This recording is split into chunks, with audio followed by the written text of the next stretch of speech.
Hello and welcome to Darshan IAS. In this class, we are going to discuss Vedanta philosophy. So today is the topic that is the last of six Indian Orthodox philosophies. Earlier, we have already discussed the five philosophies, that is Sankhya, Yoga, Nyaya, Vaisheshik, and Mimamsa. And now we are going to discuss Vedanta philosophy. And in our UPSC syllabus, we have three philosophers. First is Shankaracharya, and next Ramanujacharya, and this is Madhvacharya.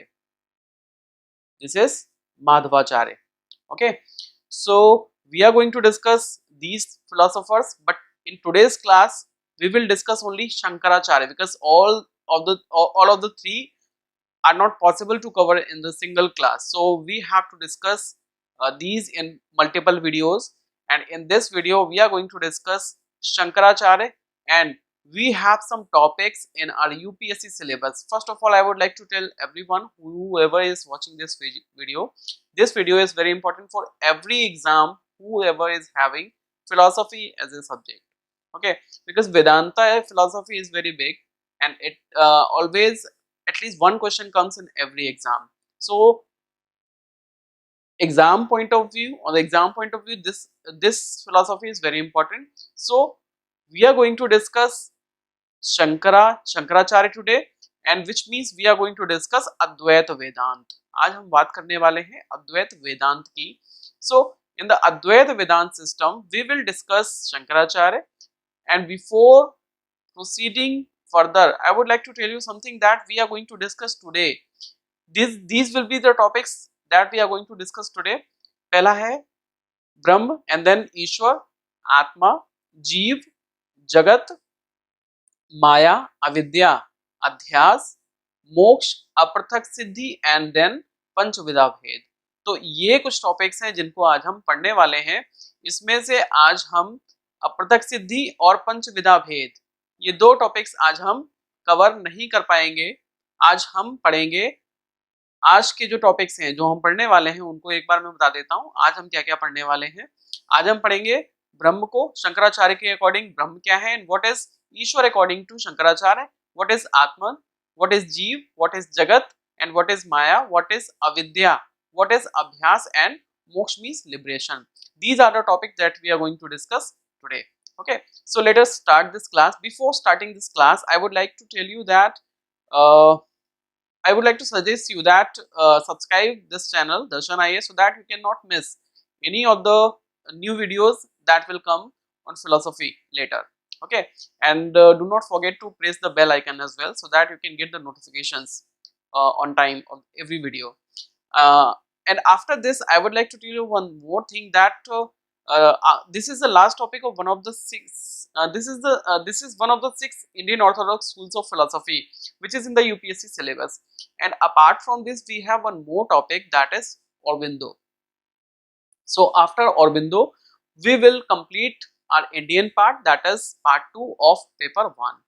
After this, we will discuss paper 2. And paper 2, I will not discuss social and political philosophy. We will discuss philosophy of religion, because many of the topics in social and political philosophy that you already study in your GS paper, sociology, political science, and other subjects.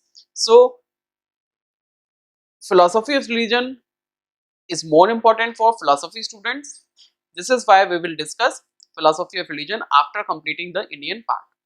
Apart from this, if you want to buy the study material of philosophy optional for UPSC or state PSC exams, you can get the link from the description box, or you can get the WhatsApp number of mine that is in the description box, so you can place order over there. Also, you can place order on Amazon or Flipkart, whatever suits you. So this is all about the study material, and also you can get the solve papers. आपको solve papers भी मिल जाएंगे वहाँ पे 2017 to 2022 6 years solve papers, previous year questions will be there and answers will also be there. So you can also buy that book that is recently launched. Okay, so in this class we are going to discuss Shankaracharya. Okay, तो शंकराचार्य को discuss करने से पहले, before we go to the Shankaracharya, we have to discuss Vedanta first. What is Vedanta? तो very word Vedanta means Veda plus अंत.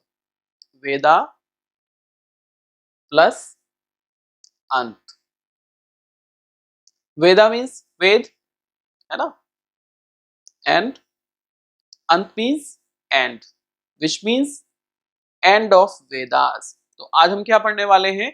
And of Vedas, यानी कि वेदों का जहां पे अंत होता है हम उसकी बात करेंगे.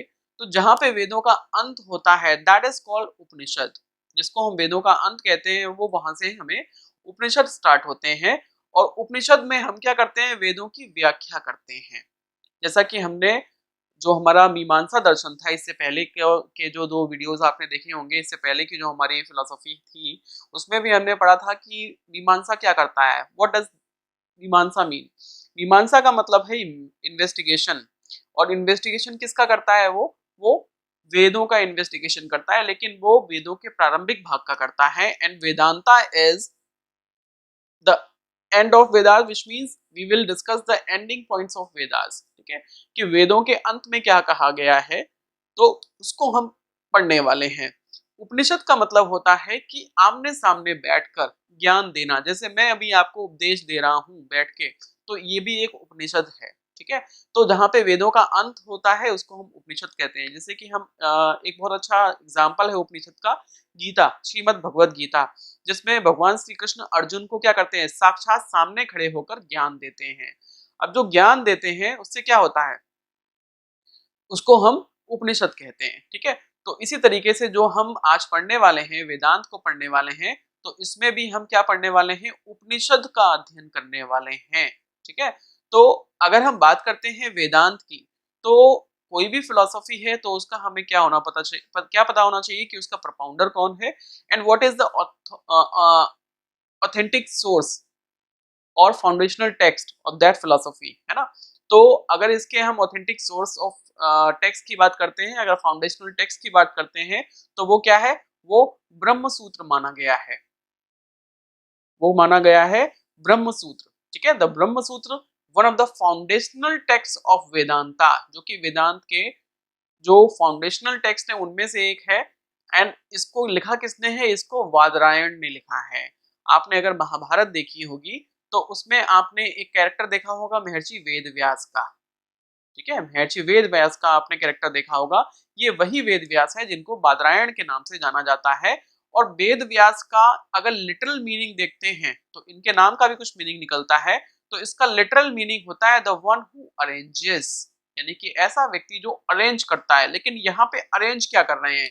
यहाँ पे वो वेदों को इकट्ठा करके उसकी नॉलेज को क्या करते हैं? ऑर्गेनाइज करते हैं, उसको अरेंज करते हैं और हमारे सामने ब्रह्म सूत्र के माध्यम से प्रस्तुत करते हैं, जिसको हम वेदांत के नाम से जानते हैं. Next, now we will discuss the different schools of Vedanta. क्योंकि जो वेदांत दर्शन है, वेदांत दर्शन में कई सारे स्कूल्स हैं, यानी कि अलग अलग लोगों की विचारधाराएं बनी हैं. शंकराचार्य आए, रामानुजाचार्य आए, माधवाचार्य आए, निम्बारकाचार्य आए, ठीक है, और वल्लभाचार्य आए. बहुत सारे लोग आए जिन्होंने अपने अपने विचार दिए हैं वेदांत के ऊपर, जिन्होंने अलग अलग उपनिषद दिए हैं. ठीक है, तो उनपे वो सारे मिला के जो एक एक बड़ा स्कूल बनता है, एक थॉट बनता है, एक प्रिंसिपल बनता है, उसको हम बोलते हैं वेदांत. और वेदांत के जो डिफरेंट स्कूल्स हैं उनको हम एक एक करके देखने वाले हैं. सबसे पहले हम देखते हैं अद्वैत वेदांत. अद्वैत का मतलब होता है नॉन डुअलिज्म, और ये किसका है? ये शंकराचार्य का है. ठीक है, यहाँ पे अद्वैत का मतलब होता है अ प्लस द्वैत. अ प्लस द्वैत. ठीक है, अद्वैत का मतलब होता है अ मीन्स नो, द्वैत मीन्स डुअल, यानी कि दो नहीं है. इसका मतलब क्या है? कि जो रियलिटी है, अगर हम सब्सटेंस की बात करते हैं वेस्टर्न फिलोसफी में, इंडियन फिलोसफी में अगर हम अल्टीमेट रियलिटी की बात करते हैं तो हम ये देखते हैं कि वो दो नहीं है, वो क्या है? वो एक है. ठीक है, जैसे हमने अगर हम बात करते हैं सांख्य योग की, तो वहां पे हम पढ़ते थे सांख्य में रियलिटी कितनी है, 2 है, वहां पे डुअलिज्म है, प्रकृति और पुरुष। लेकिन यहाँ पे जो शंकराचार्य हैं वो ये कहते हैं प्रकृति और पुरुष अलग अलग नहीं है, वो एक ही है। ठीक है, तो यहाँ पे बात किसकी होती है, यहाँ पे बात होती है जीव की और ब्रह्म की। तो ये कहते हैं कि ब्रह्मम सत्यम जगन मिथ्या जीवो ब्रह्मणा परा, यानी कि ब्रह्म ही सत्य है, जगत मिथ्या है और जीव जो है वो ब्रह्म से परे नहीं है। इसका मतलब ये है कि they reduce everything in the ब्रह्म। ठीक है, वो सारी चीजों को क्या करते हैं, ब्रह्म में रिड्यूस कर देते हैं। उनके लिए एकमात्र रियलिटी है वो क्या है, ब्रह्म है। ठीक है, तो इसलिए इनके वेदांत दर्शन को हम अद्वैत वेदांत या फिर नॉन डुअलिज्म के नाम से जानते हैं। नेक्स्ट है विशिष्टाद्वैत, ये कहलाता है क्वालिफाइड मोनिज्म, जो कि है रामानुजाचार्य का। इसको भी हम पढ़ने वाले हैं नेक्स्ट वीडियो में। नेक्स्ट है द्वैताद्वैत, जिसको हम डुअलिज्म कहते हैं, द्वैतवाद, ये है माधवाचार्य का। नेक्स्ट है द्वैताद्वैतवाद, ये है डुअलिस्टिक मोनिज्म, ये है डुअलिस्टिक मोनिज्म, जिसको हम कहते हैं difference non difference of Nimbarka. ये निम्बार्काचार्य का है, जो कि हमारे सिलेबस में नहीं है, तो इसको हम बहुत गहराई से नहीं पढ़ेंगे। लेकिन इसमें एक क्वेश्चन आ गया था, तो इसलिए इसको हम थोड़ा सा डिस्कस कर लेंगे अद्वैत वेदांत के खत्म होने से पहले। नेक्स्ट है शुद्धाद्वैतवाद, ये है प्योर नॉन डुअलिज्म, और ये किसका है, ये है वल्लभाचार्य का। तो ये है हमारे डिफरेंट स्कूल्स ऑफ वेदांत, जिनको हम वेदांत दर्शन में पढ़ते हैं। इनमें से हम किसको पढ़ने वाले हैं, इनमें से हम पढ़ने वाले हैं हमारे यूपीएससी के सिलेबस के अकॉर्डिंग हम इनमें से पढ़ेंगे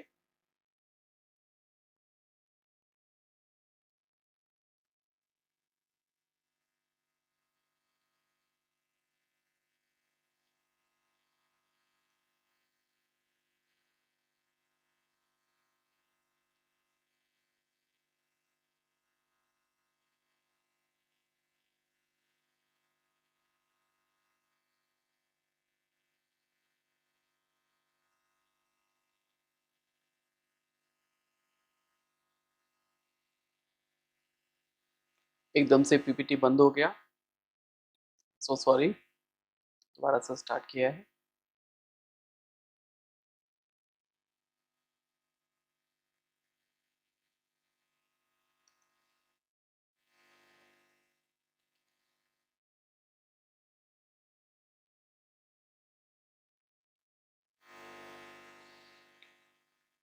हाँ, तो हम बात कर रहे थे कि इनमें से हम कितनों को अपने सिलेबस में यूपीएससी के लिए पढ़ने वाले हैं। ठीक है, जो लोग यूपीएससी के नहीं है, ऐसा नहीं है कि ये क्लास उनके लिए इंपॉर्टेंट नहीं है, क्योंकि फिलोसफी तो फिलोसफी है, टॉपिक तो वही है, सबके अपने अपने एग्जाम्स के लिए। यूपीएससी के लिए मैंने यहाँ पे इसलिए फोकस किया है क्योंकि यहाँ पे जो प्रीवियस ईयर के क्वेश्चंस हैं वो मैं यूपीएससी के डिस्कस करने वाला हूँ, और यूपीएससी में जितना पूछा जाता है अद्वैत वेदांत में, मैं उतने टॉपिक्स को डिस्कस करने वाला हूँ। और ये आपके दूसरे जो भी एग्जाम्स हैं, चाहे आपका यूजीसी नेट का एग्जाम है, बीएड का है, एमएड का है, एमए फिलोसफी है, या फिर कोई भी दूसरा एग्जाम है, तो सभी में आपकी काफी हेल्प करने वाला है। कोई भी अगर आपको डाउट होता है कभी भी क्लास में, तो आप कमेंट सेक्शन में लिख सकते हैं, मैं आपको उसका रिस्पॉन्स दे दूंगा। ठीक है, तो आज की क्लास में हम बात करेंगे अद्वैत वेदांत, जो कि शंकराचार्य का है। इसके अलावा है कौन कौन से, विशिष्टाद्वैत है, द्वैतवाद है, द्वैताद्वैतवाद है, और शुद्धाद्वैतवाद है। ठीक है, तो हम किन किन को पढ़ने वाले हैं, हम 3 को पढ़ने वाले हैं। हमारे यूपीएससी के सिलेबस के अकॉर्डिंग हम सिर्फ 3 को पढ़ने वाले हैं। एक तो अद्वैत वेदांत पढ़ेंगे, दूसरा हम पढ़ेंगे विशिष्टाद्वैत क्वालिफाइड मोनिज्म रामानुजाचार्य का, तीसरा हम पढ़ेंगे द्वैतवाद। ठीक है, यह है डुअलिज्म किसका, माधवाचार्य का। ठीक है, तो इन 3 फिलोसोफर्स को हम पढ़ने वाले हैं अपनी यूपीएससी के सिलेबस के लिए। तो सबसे पहले हम स्टार्ट करने वाले हैं आज शंकराचार्य को। इसीलिए ये जो फोटो आप देख रहे हैं साइड में, ये है जगत गुरु शंकराचार्य, इन्हीं का अद्वैत वेदांत दर्शन है। ये वही जगत गुरु शंकराचार्य हैं जिन्होंने शक्तिपीठों की स्थापना की है हमारे देश में, पूरे देश का भ्रमण किया था, और बहुत ही कम आयु में ही ये स्वर्गवासी हो गए थे। ठीक है, तो अगर हम इनकी उपलब्धि की बात करते हैं, तो अगर हम हिंदुइज्म की बात करते हैं, इंडिया में जो सबसे बड़ा धर्म है, मतलब ज्यादा अनुयायी हैं जिस धर्म के, वो हिंदुइज्म है। तो हिंदुइज्म को दुनिया में उसकी छवि बनाने में कि हिंदुइज्म क्या है, हिंदुइज्म को लोग जानते हैं इनके अद्वैत वेदांत से। ठीक है। तो इनका काफी बड़ा रोल है दुनिया में। जैसे आज की डेट में बाबा रामदेव जो हैं वो क्या करते हैं, योग दर्शन को उसका प्रचार प्रसार करते हैं, तो दुनिया योग को जानती है किसके माध्यम से, बाबा रामदेव के माध्यम से। उसी प्रकार से जो हमारे शंकराचार्य हैं, इन्होंने हिंदू धर्म का प्रचार प्रसार किया पूरे विश्व में, तो हिंदू धर्म को इनके वेदांत दर्शन के माध्यम से जाना जाता है। तो इसलिए ये काफी इंपॉर्टेंट है इंडियन फिलोसफी में और हिंदुज्म के लिए अगर हम बात करते हैं तो।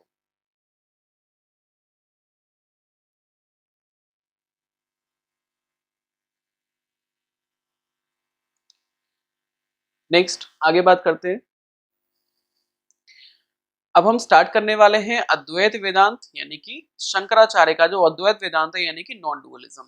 इस नॉन डुअलिज्म में हम बात करेंगे अल्टीमेट रियलिटी की, ठीक है। यानी कि जो अद्वैत वेदांत शंकराचार्य का है, उसमें जो ब्रह्म है, ठीक है, ये कहते हैं ब्रह्मम सत्यम जगन मिथ्या जीवो ब्रह्म नापरा, ब्रह्म ही सत्य है, जगत मिथ्या है, और जीव जो है वो ब्रह्म से परे नहीं है। नेति नेति का ये जो प्रिंसिपल है वो देते हैं, यानी कि नॉट दिस, ना तो ये ट्रू है ना ही वो ट्रू है, ठीक है। तो इस तरीके से ये जो है ये अपने जो अल्टीमेट रियलिटी है उसका कॉन्सेप्ट ये पेश आपके सामने करते हैं। ये कहते हैं कि अल्टीमेट रियलिटी जो है, यानी कि शंकर के अनुसार जो अल्टीमेट रियलिटी वो क्या है, वो आत्मा है या फिर ब्रह्म है। आत्मा और ब्रह्म एक ही है, अलग अलग नहीं है। जो आत्मा है वो ब्रह्म ही है, बस उसको पहचानने की जरूरत है कि मैं ब्रह्म हूँ, ठीक है। तो जब ये कहते हैं कि जब अगर हम मुक्ति की बात करते हैं, यानी कि मोक्ष की, लिबरेशन की बात करते हैं, तो लिबरेशन वो अवस्था है जहां पर जो आत्मा है वो अपने ट्रू सेल्फ को पहचान जाती है, और वो ये जान जाती है कि I am none other than the Brahman only, मैं ही ब्रह्म हूं, यानी कि अहम ब्रह्मास्मि, मैं ही ब्रह्म हूं। जब वो इस अवस्था को पहचान लेती है तो वो क्या बन जाती है, तो वो ब्रह्म ही बन जाती है। एक्चुअली वो ब्रह्म ही होती है, लेकिन जब वो अपने आप को पहचान लेती है तब वो अपने रियल स्वरूप में पहुंच जाती है, ठीक है। ये कहते हैं कि जो अल्टीमेट रियलिटी है वो क्या है, वो आत्मा है, वो ब्रह्म है, वो प्योर कॉन्शियसनेस है, यानी कि वो क्या है, वो ज्ञान स्वरूप है। वो प्योर कॉन्शियसनेस है, वो ज्ञान स्वरूप है, वो कॉन्शियसनेस ऑफ प्योर सेल्फ, स्वरूप ज्ञान भी है, ठीक है। वो प्योर कॉन्शियसनेस है, वो शुद्ध चैतन्य है, वो शुद्ध चेतना है, और वो प्योर सेल्फ यानी कि शुद्ध जो जीव है, शुद्ध जो आत्मा है, उसकी कॉन्शियसनेस यानी कि उसकी क्या है, उसकी ये चेतना है, ठीक है। यानी कि जो अल्टीमेट रियलिटी है वो क्या है, वो प्योर कॉन्शियसनेस है, अपने आप में ज्ञान स्वरूप है, और वो consciousness of the pure self है, वो क्या है, वो स्वरूप ज्ञान भी है। डिवॉइड ऑफ ऑल एट्रीब्यूट्स, निर्गुण, and all categories of intellect, निर्विशेष, यानी कि ये सभी गुणों से मुक्त होता है, इसमें कोई भी गुण नहीं होता, इसीलिए इसको हम निर्गुण कहते हैं। कौन से गुण नहीं होता, सतोगुण, रजोगुण, तमोगुण, जो कि प्रकृति के 3 गुण बताए गए हैं। और प्रकृति क्या है, फिजिकल वर्ल्ड जो हम देखते हैं, ठीक है, प्रकृति का वो रूप होता है। तो if we talk about the Brahman, the concept of Brahman according to Advaita Vedanta, that is pure consciousness, that is atman or brahma, or the consciousness of pure self, that is devoid of all attributes, which is nirguna, and all categories of intellect, that is निर्विशेष, यानी कि बुद्धि की जितनी भी categories होती हैं जिनको हम निर्विशेष कहते हैं, वो सभी से परे है, उसमें कोई भी गुण नहीं पाया जाता, और इसीलिए ये क्या है, ये चेतना है, ये चेतन है। ये सांख्य दर्शन के पुरुष की तरह है, जैसे कि उसमें कोई भी गुण नहीं पाया जाता, वो क्या होता है, वो अपने आप में चेतन होता है, और लेकिन उसमें कोई भी गुण नहीं पाया जाता। प्रकृति में तीनों गुण पाए जाते हैं, लेकिन फिर भी वो जड़ होती है। लेकिन यहाँ पे अगर हम ब्रह्म की बात करते हैं, तो जो ब्रह्म है वो अपने आप में चेतन है, और वो ज्ञान स्वरूप है, और वो स्वरूप ज्ञान भी है। नेक्स्ट आगे बात करते हैं। अब जो शंकराचार्य हैं वो ये कहते हैं कि ब्रह्मम सत्यम जगन मिथ्या जीवो ब्रह्मणापरः, ठीक है। तो इसमें इसको हम 3 पार्ट्स में डिवाइड करते हैं, और तीनों पार्ट्स को अलग अलग पढ़ेंगे एक बार, ठीक है।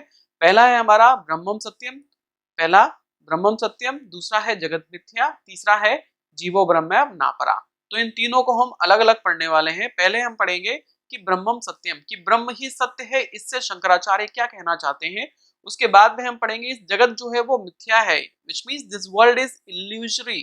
ठीक है, ये सब माया के कारण हमें दिखाई देता है। इसका क्या मतलब है, इसको हम पढ़ेंगे एक बार। जीवो ब्रह्म अपरा, यानी कि जो जीव है वो ब्रह्म से परे नहीं है, इसका क्या मतलब है, इसको भी हम बाद में पढ़ेंगे। तो सबसे पहले हम स्टार्ट करते हैं किसको, कि ब्रह्मम सत्यम, यानी कि जो ब्रह्म है वो सत्य है। तो ब्रह्म के सत्य होने से शंकराचार्य का क्या तात्पर्य है, ठीक है, what does Shankara mean by Brahmam satyam, we have to study now.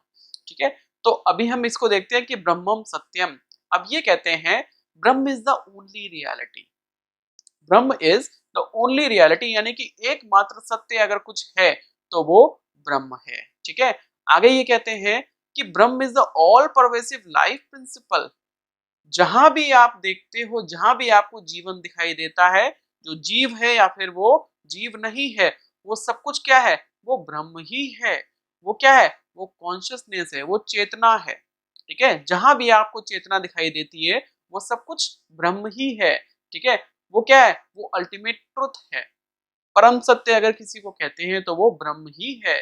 The timeless which is beyond all the three times. ठीक है, प्रेजेंट पास्ट फ्यूचर, ये किसी टाइम से बंधा नहीं है। ठीक है, ये शाश्वत है, ये इटर्नल है, ये समय से पहले भी था और समय के बाद भी रहेगा, और ये बाउंड नहीं है समय के साथ में। प्रेजेंट और पास्ट फ्यूचर से इसके ऊपर कोई फर्क नहीं पड़ता। ये क्या है, अपने आप में एक ट्रांसेंडेंटल रियलिटी है, यानी कि अपने आप में एक परमार्थिक सत्य है। जो ब्रह्म है दैट इज ट्रांसेंडेंटल रियलिटी, ये अपने आप में एक परमार्थिक सत्य है। नेक्स्ट आगे क्या कहते हैं, ये कहते हैं कि जो ब्रह्म है the first and eternal reality, अगर सबसे पहली कोई रियलिटी है, ठीक है, तो वो क्या है, वो ब्रह्म है और अपने आप में इटर्नल यानी कि शाश्वत है। बाकी सारी चीजें जो है वो क्रिएट की गई हैं एंड इज दस पेरिशेबल, और इसीलिए वो सारी चीजें क्या हो जाती हैं, धीरे धीरे खत्म हो जाती हैं समय के साथ में। समय में पैदा होती हैं और समय में खत्म हो जाती हैं। ब्रह्म ना तो किसी समय में पैदा होता है और ना ही वो खत्म होता है, क्योंकि वो क्या है, वो इटर्नल रियलिटी है। ठीक है, eternal reality which exist in all the three periods of time, जो चीजें हैं जो क्रिएट की गई हैं वो कहाँ रहती हैं, वो थ्री पीरियड्स ऑफ टाइम में रहती है, पास्ट प्रेजेंट और फ्यूचर में रहती हैं। इसीलिए कोई चीज पास्ट में आती है, प्रेजेंट में रहती है और फ्यूचर में वो खत्म हो जाती है। लेकिन ब्रह्म के साथ में ऐसा नहीं है, ब्रह्म is divide of all three times. ठीक है, वो सारी चीजों से which is beyond the time, ठीक है, वो समय से परे है, पास्ट और प्रेजेंट और future, that which transcends time and is दस टाइमलेस। ये क्या करते हैं, जो ब्रह्म है वो टाइम को ट्रांसेंड कर देता है, यानी कि समय से परे चला जाता है, तो उसको हम क्या कहते हैं, वो हम उसको टाइमलेस कहते हैं, ये समय से परे है। नेक्स्ट आगे ये कहते हैं कि जो ब्रह्म है वो क्या है, अपने आप में पूरी तरीके से इनडिटर्मिनेट है, नॉन डुअल है।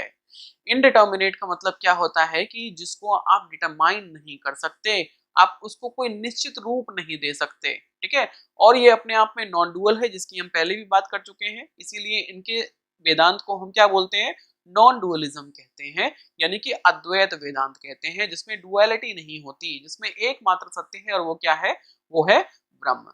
आगे बात करते हैं, it is indescribable because it is beyond the senses.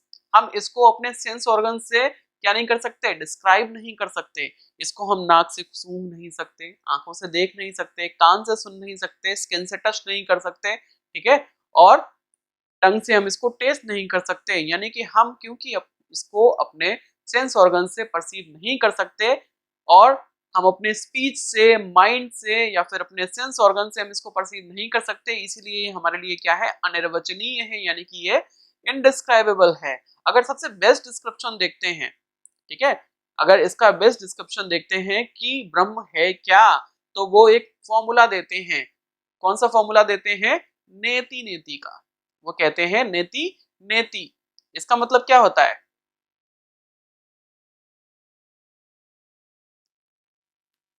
नेति नेति, यानी कि इसका मतलब होता है नॉट दिस नॉट दिस, ना तो ये ट्रू है ना तो ये ट्रू है। ठीक है, जो कुछ भी आपको पता है वो सब कुछ ट्रू नहीं है, क्योंकि वो सारी चीजें जिनको भी आप जानते हो वो टाइम के साथ में बंधी हुई है, और टाइम में जो चीजें बंधी होती हैं वो एक टाइम पे पैदा हुई थी, एक टाइम पे खत्म हो जाएंगी, तो वो ब्रह्म नहीं हो सकती।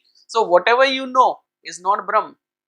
ठीक है, ब्रह्म इज अनिर्वचनीय और indescribable because it is beyond the five senses and speech and mind.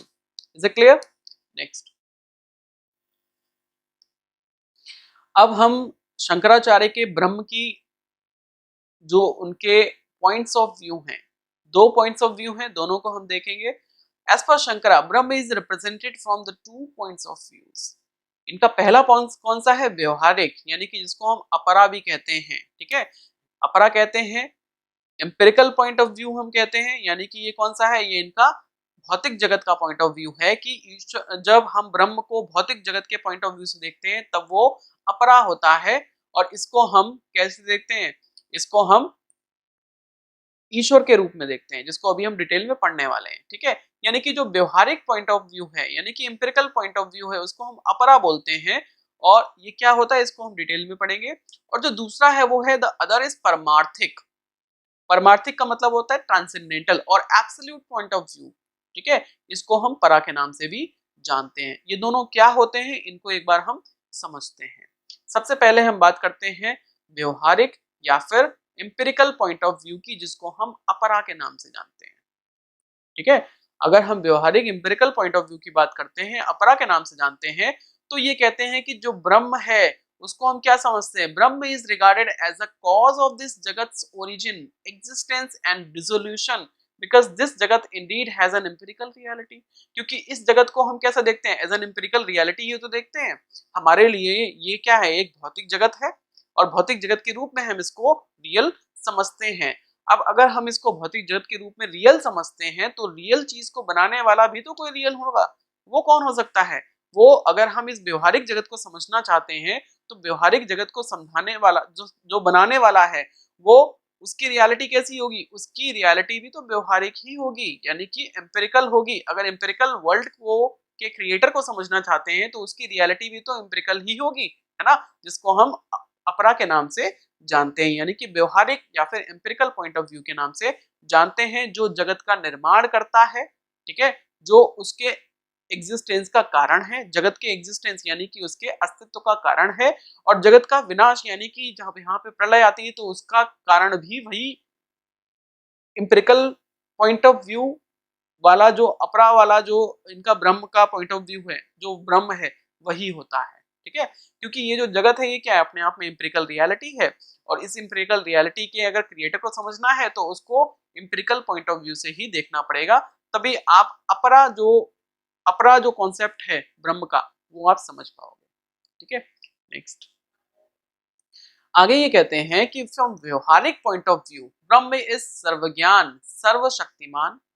ठीक है, वो सर्वज्ञ है, वो सर्वशक्तिमान है, वो ओमनिशिएंट है, वो ओमनीपोटेंट है। ठीक है, ऑफ वेरीड एट्रीब्यूट्स, उसके बहुत सारे एट्रीब्यूट्स हैं। ठीक है, ऑफ नित्य शुद्ध बुद्ध मुक्त स्वभाव, उसका नित्य शुद्ध बुद्ध मुक्त स्वभाव है। As per Shankara this description belong to saguna Brahman और ईश्वर। आगे ना वहीं पे, अगर हम ब्रह्म को गुण दे देते हैं, अगर हम ब्रह्म को गुण दे देते हैं और गुणों में हम ब्रह्म को देखते हैं, या फिर ब्रह्म के गुणों को देखते हैं और ब्रह्म को गुणों के आधार पर समझना चाहते हैं, क्योंकि ये जो जगत है वो ब्रह्म ने बनाया है, ब्रह्म से बना है। अगर जगत में गुण है तो इसका मतलब उस ब्रह्म में भी गुण होगा। ठीक है, उस ब्रह्म में भी गुण होगा, तो वो ब्रह्म में अगर कोई गुण है तो इसका मतलब ये है कि वो कैसा है? वो सगुण ब्रह्म है। वो सगुण ब्रह्म है, तो उसको हम ईश्वर के नाम से जानते हैं, जिसकी हम पूजा करते हैं और जिसका हम ध्यान लगाते हैं, और जिसको हम ईश्वर बोलते हैं, जो कि इस जगत का निर्माण करता है, इसका पालन करता है, इसके अस्तित्व का कारण बनता है, और इसके डिसोल्यूशन का भी कारण बनता है, जिसको हम ध्यान लगाते हैं और जिसको हम पूजा करते हैं। तो ऐसे ब्रह्म को हम सगुण ब्रह्म के नाम से जानते हैं, जो कि अपरा पॉइंट ऑफ व्यू होता है ब्रह्म का। ठीक है, नेक्स्ट आगे बात करते हैं परमार्थिक पॉइंट ऑफ व्यू। ये आपका सेकेंड पॉइंट ऑफ व्यू है ब्रह्म का अकॉर्डिंग टू शंकराचार्य। शंकराचार्य कहते हैं कि जो हमारा परमार्थिक पॉइंट ऑफ व्यू यानी कि परा है, परा का मतलब होता है बियॉन्ड द फिजिकल वर्ल्ड। अब बियॉन्ड द फिजिकल वर्ल्ड का मतलब क्या हो गया, ट्रांसेंडेंटल यानी कि परमार्थिक जगत। अब परमार्थिक जगत की बात करेंगे तो हम परमार्थिक पॉइंट ऑफ व्यू को हम लेंगे ही लेंगे, है ना। तो इसी तरीके से अगर हम परमार्थिक जो सत्य है उसको जानना चाहेंगे तो हमें परमार्थिक पॉइंट ऑफ व्यू को ध्यान में रखना पड़ेगा और परमार्थिक पॉइंट ऑफ व्यू से ही हम उसको समझ पाएंगे, ठीक है। अब जो परमार्थिक पॉइंट ऑफ व्यू है वो ये कहता है कि जो ब्रह्म है वो ना तो इस जगत का कॉज है, ना ही वो ओमनिशिएंट है, ना ही वो ओमनीपोटेंट है। यानी कि ना तो वो सर्वशक्तिमान है, ना ही वो सर्वज्ञाता है, और ना ही वो इस जगत का रचयिता है, ठीक है। द ओरिजिन ऑफ जगत is not the intrinsic feature of स्वरूप लक्षण ऑफ ब्रह्म। जो जगत का जो ओरिजिन है, ठीक है, द ओरिजिन ऑफ द जगत is not the intrinsic feature, स्वरूप लक्षण। इंट्रिंसिक फीचर का मतलब होता है स्वरूप लक्षण, ठीक है, हिंदी में इसको स्वरूप लक्षण कहते हैं, इसको इंट्रिंसिक फीचर कहते हैं, ठीक है। तो ये जो ब्रह्म का जो स्वरूप लक्षण है, ठीक है, वो जगत के ओरिजिन का कारण नहीं है। This phenomenon is his incidental feature, तटस्थ लक्षण। ये जो आपको फिनोमिनन जो दिखाई देता है, ठीक है, जो जगत दिखाई देता है, ये उसका इंसिडेंटल फीचर है, ये उसका इंसिडेंटल फीचर है जिसको हम तटस्थ लक्षण के नाम से जानते हैं। वो उसका क्रिएटर, प्रिजर्वर या फिर डिस्ट्रॉयर नहीं है। वो ऐसे कोई भी काम नहीं करता। कौन? परमार्थिक जगत के पॉइंट ऑफ व्यू से अगर हम ब्रह्म को देखते हैं तो वो निर्गुण ब्रह्म है, उसमें कोई भी गुण नहीं है। ना वो सर्वशक्तिमान है, ना ही वो सर्वज्ञाता है, ना ही वो हमें हमारे कर्मों के अनुसार हमें कोई फल का प्रदाता है, ठीक है। आगे बात करते हैं परमार्थिक पॉइंट ऑफ व्यू से। आगे ये क्या कहते हैं कि जो ब्रह्म है वो क्या है, वो ना तो क्रिएटर है, ना सस्टेनर है, ना ही वो डिसॉल्वर है इस जगत का। He is divide of any form of attribute, यानी कि वो क्या है, वो किसी भी प्रकार के गुण से परे है, वो उसमें कोई भी गुण नहीं होता, ना ही कोई एट्रीब्यूट होता है।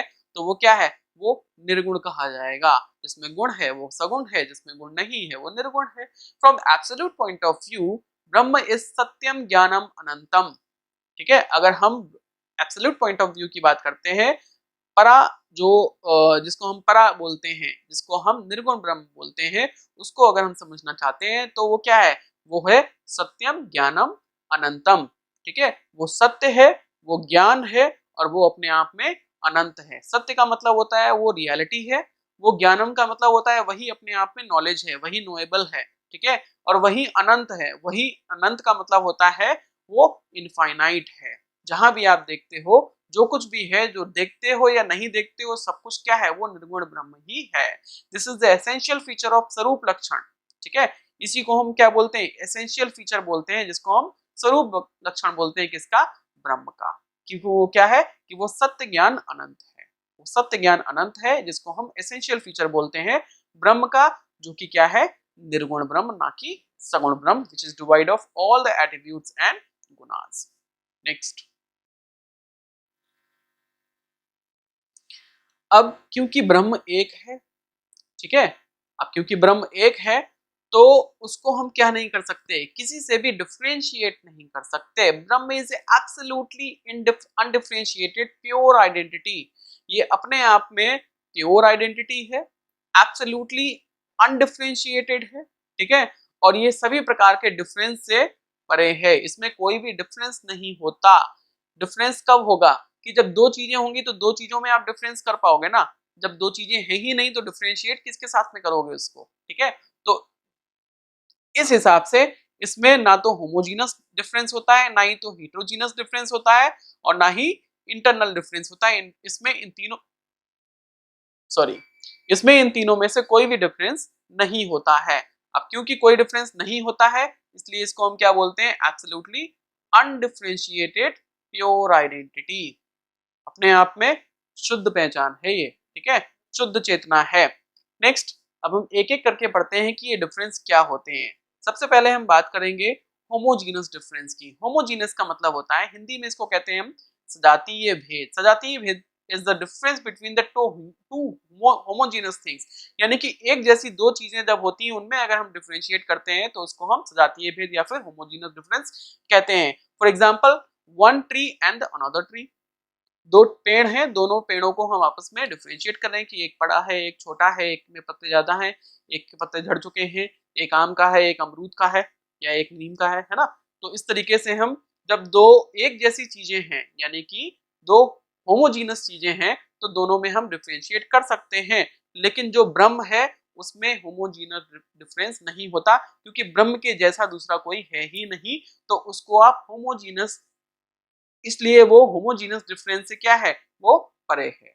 ठीक है, he is beyond the homogeneous difference, वो सजातीय भेद से परे है। ये वाली चीज क्लियर हो गई। नेक्स्ट आगे हम बात करते हैं हीट्रोजीनस डिफरेंस की। हीट्रोजीनस डिफरेंस हिंदी में हम कहते हैं इसको विजातीय भेद, यानी कि दो अलग अलग जैसी चीजें जो होती हैं, ठीक है, is the difference between the two different things, for example a tree and stone. दो अलग अलग तरीके की चीजों को जब हम डिफरेंशिएट करते हैं तो उसको हम बोलते हैं विजातीय भेद। जैसे कि एक पेड़ हो गया दूसरा पत्थर हो गया, पेड़ को पत्थर से डिफरेंशिएट कर रहे हैं तो वो क्या कहलाएगा, विजातीय भेद कहलाएगा। लेकिन जो ब्रह्म है वो विजातीय भेद से भी परे है, he is devoid of heterogeneous difference as well, ठीक है, he is beyond the heterogeneous difference because there is no other unlike ब्रह्म। ठीक है, यानी कि ब्रह्म के जैसा अगर कोई नहीं है तो वो होमोजीनियस डिफरेंस से परे हो गया, ब्रह्म से अलग भी कोई नहीं है। ठीक है, फॉर एग्जांपल ब्रह्म को अगर हम काला मान लेते हैं तो अगर कोई दूसरी काली चीज है उससे हम डिफरेंशिएट करते हैं तो वो होमोजीनियस डिफरेंस है, लेकिन कोई दूसरी चीज काली है ही नहीं, यानी कि काली एक ही चीज है और काले का नाम है अल्टीमेट रियलिटी, यानी कि अल्टीमेट रियलिटी एक ही चीज है और वो क्या है, वो ब्रह्म है। इसका मतलब इसमें हम विजातीय भेद भी नहीं कर सकते। ठीक है, क्योंकि ब्रह्म के अलावा कोई दूसरी कोई चीज है ही नहीं जो उससे डिफरेंट हो, क्योंकि उससे डिफरेंट नहीं है तो उसको कंपेयर किसके साथ में करोगे, वही वही है, जहां भी देखो वही है, जहां भी देखो ब्रह्म है, जहां भी देखो निर्गुण ब्रह्म है, तो उसको आप डिफरेंशिएट नहीं कर सकते। ठीक है, नेक्स्ट है इंटरनल डिफरेंस। उसके अंदर इंटरनल डिफरेंस, वो इंटरनल डिफरेंस से भी डिवाइड है। कैसे, उसमें स्वगत भेद भी नहीं है।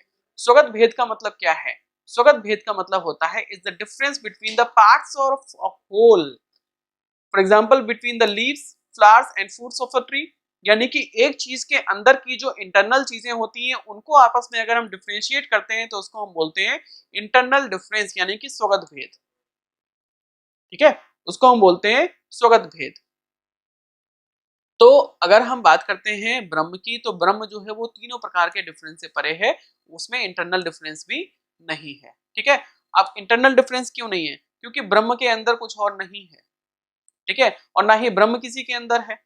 अब क्योंकि ना तो ब्रह्म के अंदर कुछ है ना ही ब्रह्म किसी के अंदर है, इसलिए इसमें को हम इंटरनल डिफरेंस भी, इसमें हम इसको हम इंटरनली डिफरेंशिएट भी नहीं कर सकते। ठीक है, नेक्स्ट आगे हम बात करते हैं जगत मिथ्या। आगे शंकराचार्य कहते हैं कि जो जगत है ये क्या है, ये मिथ्या है, which means this world is unreal. ठीक है, हमने सबसे पहला क्या पढ़ा था, ब्रह्मम सत्यम, ब्रह्म सत्य कैसे है ये हम पढ़ चुके हैं। अब हम पढ़ने वाले हैं जगत मिथ्या। ठीक है, कि ये जो वर्ल्ड है यानी कि ये जो दुनिया है, जो कुछ भी आपको कॉस्मोस यूनिवर्स जो कुछ भी दिखाई देता है, ठीक है, इस स्लाइड में हम पढ़ेंगे कि वर्ल्ड है क्या, अगली स्लाइड में हम पढ़ेंगे कि ये वर्ल्ड अनरियल कैसे है। ठीक है, अब जो शंकराचार्य हैं वो ये कहते हैं इंटायर वर्ल्ड, संपूर्ण जगत। ठीक है, वो ये कहते हैं संपूर्ण जगत, दिस कॉस्मोस यानी कि ये पूरा जो यूनिवर्स है, ऑब्जेक्ट ऑफ आवर नॉलेज यानी कि हमारे जानने की कोई भी ऑब्जेक्ट जिसको हम जानते हैं, सब्टल और ग्रॉस यानी कि चाहे वो बहुत बड़ी हो या फिर वो बहुत छोटी हो, सूक्ष्म हो। ठीक है, चाहे वो थॉट्स हो सकते हैं, हमारे हमारे इमोशंस हो सकते हैं, कोई एनर्जी हो सकती है, कुछ पास की चीज हो सकती है या फिर दूर की चीज हो सकती है, कुछ इनसाइड या फिर आउटसाइड। ठीक है, अभी या फिर बाद में, कुछ अच्छा या फिर बुरा, सब कुछ जो है वो क्या है, वो पार्ट है किसका, इस जगत का। Everything is part of this जगत, यानी कि जो कुछ भी यहाँ पे आपको दिखाई देता है, ठीक है, जो दिखाई नहीं भी देता है, जिसको आपको लगता है कि ये है, तो वो क्या है, वो सब जगत है। ठीक है, अब ये कहते हैं कि जयते गच्छति इति जगत, इसका मतलब है that which is born and dies is jagat, यानी कि जो कुछ भी पैदा हुआ है वो एक दिन मरेगा। ठीक है, जो पैदा हुआ है वो मरेगा, which means what ever born and whatever dies इस जगत, यानी कि जो कुछ भी पैदा होता है और खत्म होता है और मरता है समय में, एक समय पे पैदा हुआ, एक समय में है, दूसरे समय वो, तीसरे समय वो मर जाएगा, तो ये सब क्या है, ये सब जगत में होता है, जगत से बाहर नहीं होता। यानी कि जो कुछ भी आपको दिखाई देता है उत्पन्न होता हुआ, यहाँ पे प्रिजर्व करता हुआ या फिर खत्म होता हुआ, वो सब कुछ क्या है, वो जगत है। नेक्स्ट, अब ये कहते हैं कि जगत जो है वो मिथ्या है। जगत मिथ्या कैसे हो सकती है? Mithya is that which is not there all three periods of time. ठीक है, mithya is that which is not there in all three periods of time. इसका मतलब क्या है कि जो मिथ्या होती है, यानी कि जो अनरियल होता है, वो टाइम के जो तीन पीरियड्स होते हैं, पास्ट, प्रेजेंट और फ्यूचर, उनमें वो हमेशा वो सस्टेन नहीं कर पाता। जो नहीं कर पाता which means that is unreal. अगर हम इस जगत की बात करते हैं तो ये जगत कैसा है, ये मोमेंटरी, हर पल यहाँ पे चेंज होता है। एक सेकंड पहले इस जगत में जो कुछ था वो अब नहीं है, अगले सेकंड इस जगत में वो नहीं होगा जो अभी है, यानी कि हर मोमेंट पे, हर सेकंड पे, ठीक है, क्या होता है, इस जगत में कुछ चेंज आता है। अगर बार बार चेंज आता रहेगा तो फिर रियलिटी किसको कहोगे, जो पहले था उसको, या अभी है, या फिर जो आने वाला है उसको? नहीं, कुछ ऐसा होना चाहिए ना जो इटर्नल रहे, हमेशा रहे। तो जो इटर्नल या हमेशा रहता है वो ब्रह्म होता है। ठीक है, वो ब्रह्म होता है।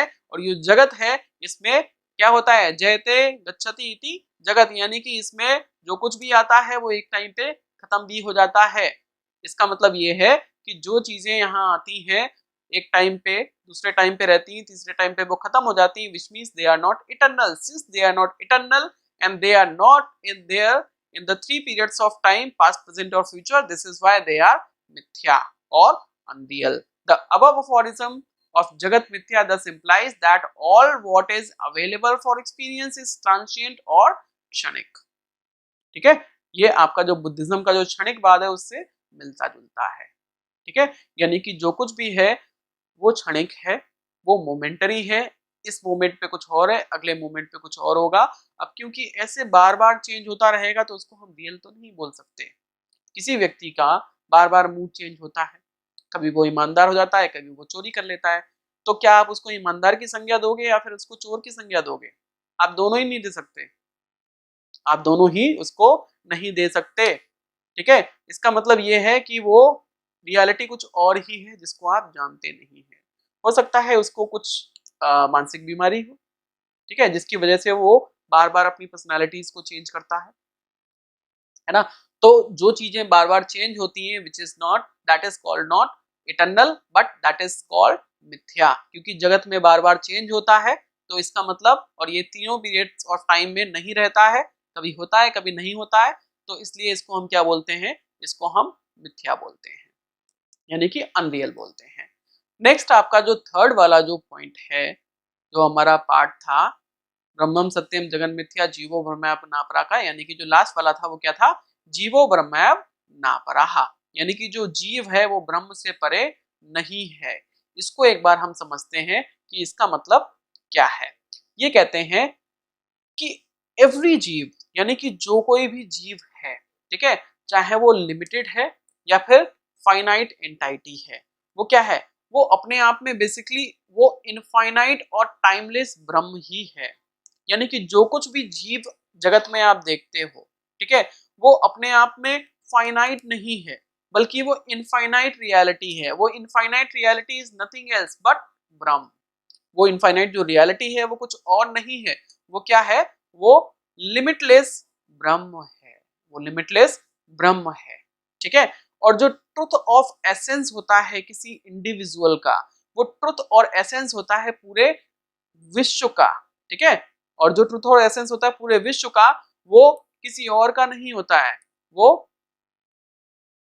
The truth and essence of an individual is the truth of essence of this whole world और रेदर गॉड, या फिर वो जगत है या फिर वो ईश्वर है, जिसको, और वो ईश्वर कौन सा होगा, वो सगुण ब्रह्म वाला ईश्वर होगा, क्योंकि वो तो जगत की बात करता है, यानी कि वो कौन सी बात करेगा, वो एम्पिरिकल पॉइंट ऑफ व्यू की बात करेगा। ठीक है, यानी कि जो कुछ भी आपको यहाँ पे इंडिविजुअल एज एन इंडिविजुअल दिखाई देता है, वो सब कुछ क्या है, वो जगत में है, और वो जगत जो है वो किसका पार्ट है, वो सगुण ब्रह्म का पार्ट है, वो सगुण ब्रह्म से बना है, क्योंकि सगुण ब्रह्म में गुण है, उसी गुण से जो जगत का निर्माण करता है, जिसको हम एम्पिरिकल रियलिटी कहते हैं। Every जीव is basically God himself wearing a clock of limited equipment, यानी कि हर जीव, प्रत्येक जीव जो है वो क्या है, वो अपने आप में क्या है, वो ईश्वर ही है। ठीक है, वो क्या है, वो अपने आप में ईश्वर ही है, लेकिन वो सिर्फ एक क्लॉक पहना हुआ है, यानी कि एक लबादा पहना हुआ है, एक वो जैसे कि भेड़िया जो होता है शेर की खाल पहन लेता है, तो वो क्या लगने लगता है, वो शेर लगने लगता है, लेकिन बेसिकली होता तो वो भेड़िया ही है। इसी तरीके से यहाँ पे अगर हम जीव की बात करते हैं, तो जीव जो बेसिकली वो क्या है, वो अपने आप में गॉड है। अब जीव को यहाँ पे गॉड इसलिए बोला गया है क्योंकि इनके हिसाब से जो गॉड है वो सगुण ब्रह्म है, और जो जीव है वो क्या है, वो एम्पिरिकल रियलिटी है। वो कौन से पॉइंट ऑफ व्यू से, वो एम्पिरिकल पॉइंट ऑफ व्यू से देखते हैं। इसलिए इनके हिसाब से, शंकराचार्य के हिसाब से, जो जीव है वो क्या है, वो अपने आप में गॉड है। ठीक है, वो अपने आप में गॉड है, जो कि आपको लिमिटेड दिखाई देता है। ठीक है, अब जो जीव है उसकी तो हमने बात कर ली कि वो गॉड है, यानी कि वो सगुण ब्रह्म है। लेकिन जो साक्षी है वो क्या है, साक्षी कहते हैं कॉन्शियसनेस को, क्योंकि जो जीव है उसमें कॉन्शियसनेस होगी, और कॉन्शियसनेस कहां से आती है, उसको ब्रह्म से मिलती है, क्योंकि जो ब्रह्म है वो अपने आप में, ब्रह्म is the principle of consciousness, pure consciousness, क्योंकि ब्रह्म क्या है, प्योर कॉन्शियसनेस है। ठीक है, यानी कि जो जीव है वो कुछ और नहीं है, ब्रह्म ही तो है, बस वो पहचानता नहीं है अपने आप को, तभी वो ब्रह्म, तभी वो जीव कहलाता है। जिस दिन वो अपने आप को पहचान लेता है कि मैं ब्रह्म हूँ, उस टाइम पे वो क्या बन जाता है, वो ब्रह्म बन जाता है। वो कहता है अहम अहम ब्रह्मास्मि, है ना। तो जो जीव है वो क्या है, वो ब्रह्म ही है, लेकिन जीव जो कुछ भी करता है ब्रह्म उसको देखता है, ब्रह्म उसको देखता है, यानी कि जो परमात्मा, एक तरीके से हम परमात्मा का नाम दे सकते हैं। जो ब्रह्म है वो क्या है, परमात्मा है, और जो जीव है वो आत्मा है। जो आत्मा है वो परमात्मा का अंश है, वो उसी में है। ठीक है, अंश नहीं बल्कि वो अपने आप में परमात्मा ही है, वो अपने आप में परमात्मा ही है, वो अपने आप में ब्रह्म ही है। और जो जीव है, ठीक है, जो जीव जीव है, जीव में जो कॉन्शियसनेस है, उस कॉन्शियसनेस को हम बोलते हैं साक्षी। साक्षी का मतलब होता है गवाह। अगर हम नॉर्मल शब्दों में बात करते हैं, नॉर्मल लैंग्वेज में बात करते हैं, तो साक्षी का मतलब होता है गवाह, यानी कि जो गवाही देता है, जो साक्ष्य प्रकट करता है। ठीक है, कि जैसे कि अगर अभी आप बैठ के मोबाइल में या फिर लैपटॉप में इसको पढ़ रहे हो, इस लेक्चर को देख रहे हो, और हो सकता है आपके आसपास और लोग भी हों जो कि आपको ये लेक्चर देखते हुए देख रहे हैं, यानी कि वो इस बात के गवाह हैं कि आपने आज वेदांता की क्लास ली है ऑनलाइन दर्शन आईएएस के यूट्यूब चैनल पे, है ना। तो साक्षी का मतलब क्या होता है, गवाह। ठीक है, जैसे कि मान लो दो दो लोगों की लड़ाई हो रही है। अब रोड पे कई बार ऐसा हो जाता है कि किसी की गाड़ी किसी से भिड़ गई, तो दो लोग जो होते हैं वो लड़ने लगते हैं। अब वो दोनों लोग लड़ने लगे तो क्या हुआ कि कुछ ऐसे भी लोग थे जो उनको देख रहे थे, कुछ ऐसे थे जो चुपचाप खड़े थे, तमाशा देख रहे थे, तमाशबीन बन के। बल्कि वो कहीं जा रहे थे लेकिन देखा कि लड़ाई हो रही है, तो उसको तमाशा मजे लेने के लिए वहां पे रुक गए, और बोलते हैं कि चलो ठीक है, आनंद उठाते हैं इनकी लड़ाई का, देखते हैं कौन किसको मारता है, कौन जीतता है ना। कुछ ऐसे लोग भी होते हैं न्यूट्रल सीयर, कुछ ऐसे भी लोग होते हैं जो बीच में आके बीच बचाव करते हैं और समझाते हैं एक दूसरे को, और लड़ाई को रफा दफा करते हैं। ठीक है, लेकिन क्या वहां पे लोग ही होते हैं, क्या वहां पे चीजें नहीं होती हैं, वहां पे तो चीजें भी होती हैं, पेड़ पौधे भी होते होंगे, गाड़ियां होती होंगी, रोड होता होगा, और चीजें होती होंगी, है ना। तो वो क्या है, क्या वो साक्षी नहीं है, जो पेड़ वहां पे खड़ा था क्या वो साक्षी नहीं है, नहीं है। क्यों, क्योंकि उसके अंदर कॉन्शियसनेस नहीं है। वहां से जो गाड़ी निकल के जा रही थी, उस गाड़ी में बैठे व्यक्ति तो साक्षी है, लेकिन वो गाड़ी अपने आप में साक्षी नहीं है। विच मीन्स जीव साक्षी का मतलब होता है, जीव जो भी कृत्य करता है, अच्छे बुरे जैसे भी कृत्य करता है, उसका उसका उसका साक्ष्य कौन जुटाता है, उसको देखता कौन है। ठीक है, उसको चुपचाप खड़े होके मूक दर्शक बन के खड़ा कौन देखता है, वो होता है कॉन्शियसनेस, यानी कि जीव साक्षी। और ये चेतना कहां से आती है, जो कॉन्शियसनेस कहां से आती है, ये ब्रह्म से आती है, क्योंकि ब्रह्म अपने आप में प्योर कॉन्शियसनेस है। अपने आप में शुद्ध चेतना है। ठीक है, तो जो जीव है वो ब्रह्म से परे तो नहीं है। जीव जब ब्रह्म ही है तो इसका मतलब वो क्या है, वो चेतन है। चेतन है तो उसके अंदर चेतना आएगी। अब जब चेतना आएगी तो चेतना को हम बोलते हैं साक्षी, यानी कि जीव साक्षी। Is it clear? Next, now the most important part of this lecture video, that is previous years questions। ठीक है, तो जो 2022 का अभी सितंबर 25 को जो एग्जाम हुआ था, तो उसमें जो क्वेश्चन आया था 20 नंबर का आया था, और इस 20 नंबर के क्वेश्चन में पूछा गया है कि ब्रह्मम सत्यम जगन मिथ्या जीवो ब्रह्मैव नापरा। In the light of this statement, explain the ontological status of Ishwar, Jeev and Sakshi as elucidated in Advaita Vedant। ठीक है, आराम से आप समझा देंगे, इतने अच्छे से मैंने यहाँ पे एक्सप्लेन किया है, इतना टाइम लगाया है ना। अब इसका मतलब क्या है कि जो ब्रह्मम सत्यम जगत मिथ्या जीवो ब्रह्मैव नापरा, यानी कि Brahman is the only reality, jagat is mithya and Brahman, jiva is not beyond the Brahman but itself Brahman. ये आपको समझाना है। ठीक है, in the light of this statement explain the ontological status of Ishvara. अब यहाँ पे ईश्वर का जो ऑन्टोलॉजिकल स्टेटस है वो क्या है? ऑन्टोलॉजिकल स्टेटस का मतलब होता है कि उनका बीइंग क्या है, वो कहाँ पे स्टैंड करता है, जो ईश्वर है वो कहाँ स्टैंड करता है। जो ईश्वर है, ईश्वर जो है वो क्या है, वो सगुण ब्रह्म है। उसको हम एम्पिरिकल पॉइंट ऑफ व्यू से देखते हैं, यानी कि अपरा का जो सिद्धांत है उसको जब हम देखते हैं ब्रह्म को, तब हम ईश्वर को पाते हैं, जो कि अपने आप में क्या है, सगुण ब्रह्म है, जिसमें गुण पाया जाता है, जो ओमनीपोटेंट है, ओमनिशिएंट है, और वो सर्वशक्तिमान है, वो सर्वज्ञाता है, और डिस्ट्रॉयर भी है, और प्रिजर्वर भी है, और इसका क्रिएटर भी है। इस तरीके से ईश्वर को आप डिफाइन कर सकते हो। ठीक है, अब जीव कौन है? जीव जो है वो क्या है, वो भी ईश्वर ही है, यानी कि वो भी सगुण ब्रह्म है। अभी हमने यही पढ़ा था। साक्षी कौन है? साक्षी इज द कॉन्शियसनेस ऑफ जीव which is pure consciousness, and जीव इज इटसेल्फ ब्रह्म, विच ब्रह्म? सगुण ब्रह्म। सगुण ब्रह्म जो है वो जीव है, और जीव जो है वो सगुण ब्रह्म होने के नाते वो क्या बन जाता है, वो ईश्वर है। ठीक है, और ईश्वर है तो इसका मतलब ये है कि ईश्वर जो है वो सगुण ब्रह्म है, और सगुण ब्रह्म इसलिए क्योंकि उसमें गुण पाया जाता है। अब गुण पाया जाता है, और क्योंकि वो ब्रह्म है तो उसमें चेतना भी पाई जाएगी, यानी कि चेतना का जो गुण पाया जाएगा तो वो क्या कहलाएगा, वो साक्षी कहलाएगा, जैसा कि अभी अभी हमने पढ़ा था। इस तरीके से अद्वैत वेदांत में ईश्वर, जीव और साक्षी का ऑन्टोलॉजिकल स्टेटस क्या है, आप अच्छे से समझ गए होंगे, अच्छे से एक्सप्लेन कर सकते हैं। 20 नंबर का क्वेश्चन है, आपको बहुत अच्छे से इसको एक्सप्लेन करना है। जैसे हमने इसको टुकड़ों में डिवाइड करके एक एक करके समझा था, आपको वैसे ही इसको समझाना है, क्योंकि 20 नंबर में आप टेस्ट नहीं ले सकते, है ना। आपको अच्छे से समझाना है। ब्रह्मम सत्यम का मतलब क्या है, जगत मिथ्या का मतलब क्या है, जीवो ब्रह्मैव नापरा का मतलब क्या है, इसको आपको 2-2, 3-3 लाइन में समझा देना है। बहुत ज्यादा टाइम नहीं लेना है, क्योंकि आप ज्यादा टाइम लोगे तो फिर ईश्वर, जीव और साक्षी क्या है इसको आप नहीं समझा पाओगे। ठीक है, तो क्योंकि आपको ईश्वर भी समझाना है कि वो सगुण ब्रह्म है, जीव को भी समझाना है कि वो सगुण ब्रह्म यानी कि ईश्वर है, और साक्षी को भी समझाना है कि वो क्या है, वो कॉन्शियसनेस है। इसलिए आपको अपना टाइम मैनेजमेंट बहुत अच्छे से लेके चलना है, और 20 नंबर का क्वेश्चन जो है आपको सॉल्व करना है। नेक्स्ट अगर हम बात करते हैं second question, discuss the nature and relationship of जीव एंड जीव साक्षी अकॉर्डिंग टू नॉन डुअलिज्म, यानी कि अद्वैत वेदांत के अनुसार जो जीव और जीव साक्षी का जो रिलेशन यानी कि संबंध है वो क्या है। ये 2020 में आया था 15 नंबर का क्वेश्चन। ठीक है, ये 2020 में 15 नंबर का क्वेश्चन आया था, इसको भी आप आराम से समझा देंगे। जीव और जीव साक्षी का क्या संबंध है? अब क्योंकि वो जीव है तो उसमें चेतना होगी।